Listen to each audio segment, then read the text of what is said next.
আসসালামু আলাইকুম। RS news channel 24 ভিডিওতে আপনাদের স্বাগতম। সঙ্গে আছি আমি মোহাম্মদ রেজাউল হাওলাদার।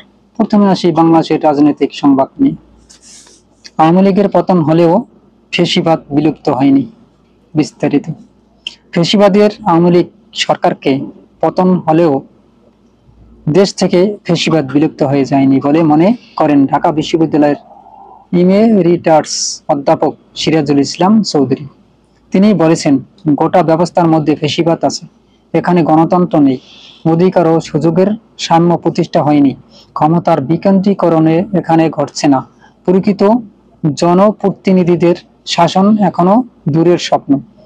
বাসদের আহ্বায়ক আ খ ম মাহবুবুল হকের সপ্তম মৃত্যুবার্ষিকীতে 24-এর গণ অভ্যুত্থানের বামপন্থীদের ভূমিকা এবং করণীয় শীর্ষক এক আলোচনার সভায় প্রধান আলোচকের বক্তব্যে সিরাজুল ইসলাম চৌধুরী এসব কথা বলেন।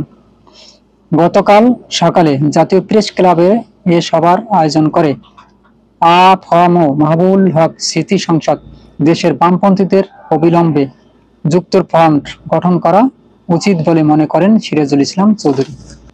তিনি মনে করেন, সেই যুক্তফ্রন্টের আশু কর্তব্য হবে নির্বাচনের অংশগ্রহণ করা।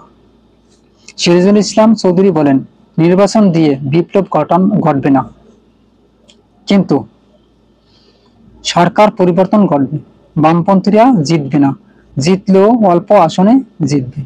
তারা ক্ষমতায় যাবে না, কিন্তু তারা যে এ দেশে আসে, তারা যে বিকল্প শক্তি জনগণ দেখতে চায়, সেই শক্তির একটা উত্থান দেখতে পাবে, পরিচয় দেখতে পাবে। বামপন্থীরা এর মধ্যে দিয়ে প্রচার করতে পারবে তাদের মতাদর্শ।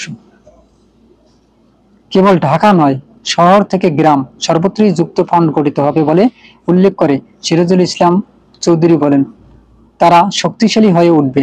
যে ছাত্ররা এখন বিভ্রান্ত হয়ে ঘুরছে, তারা পথের সন্ধান পাচ্ছে না, তারা পথের সন্ধান পাবে। এই নির্বাচনের পর আবার যখন নির্বাচন হবে, তখন দেখা যাবে বামপন্থীরাই প্রধান শক্তি হয়ে দাঁড়িয়েছে।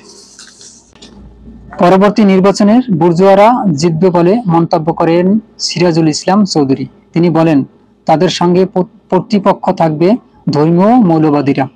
এরা রাজনীতির দুটি ধারা। সেই জায়গায় বামপন্থীদের উপস্থিতি হওয়া উচিত একটা শক্তি হিসাবে। জুলাই আগস্টে গণ উত্থান ঘটছে, বিপ্লব হয়নি বলে উল্লেখ করেন জাহাঙ্গীরনগর বিশ্ববিদ্যালয়ের সাবেক অধ্যাপক আনু মোহাম্মদ।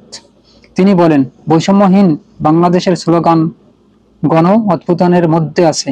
গণ অভ্যুত্থানের মধ্যে দিয়ে যাদের হাতে ক্ষমতা, তাদের মধ্যে বৈষম্যবাদী রাজনীতি করার প্রবণতাও বেশি।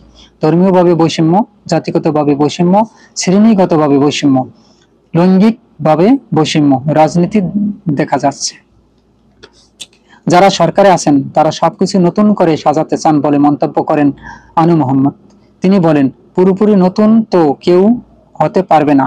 সেটা করতে গিয়ে 71-কে ছোট করা বা 71 বাদ দেওয়া, এগুলো হচ্ছে খুবই আত্মঘাতী প্রবণতা, কিংবা অর্থনৈতিক কিংবা অনৈতিহাসিক প্রবণতা। পরিবর্তন তো হতেই হবে, তার মধ্যে নতুন নতুন উপাদান আসবে। তার অর্থ এই নয় যে আগেরটা বাতিল হয়ে গেছে। জনপন্থী রাজনীতির অভাব রয়েছে উল্লেখ করে অধ্যাপক আনু মোহাম্মদ বলেন, একই শ্রেণীরই আরেক রকমের অবস্থান দেখতে পাচ্ছি। ছাত্রলীগ আওয়ামী লীগের মতোই কথাবার্তা দেখতে পাচ্ছি, কিংবা ধর্মীয় ফ্যাসিবাদী গোষ্ঠীগুলোর কথাও দেখতে পাচ্ছি। এরা সবাই বৈষম্যহীন বাংলাদেশ স্বপ্নের বিরোধী। এরা তো বৈষম্যবাদী রাজনীতি করতে চাচ্ছে। এরা স্বৈরতান্ত্রিক ভাব ও ভাষা নিয়ে এসেছে। এ অনুষ্ঠানে সভাপতিত্ব করেন আ.খ.ম. মাহবুবুল হক স্মৃতি সংসদের আহ্বায়ক সাংবাদিক আবু সাইদ খান। আরও বক্তব্য দেন যে বাংলাদেশের বর্তমান প্রেক্ষাপট, একটা মানুষের ভিতর বর্তমানে অস্থিরতাভাব, সবকিছুর দাম বৃদ্ধি।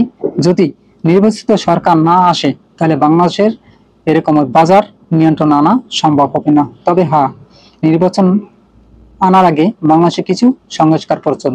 এই সংস্কারগুলো অবশ্যই বাংলাদেশের একান্ত গুরুত্বপূর্ণ বিষয়।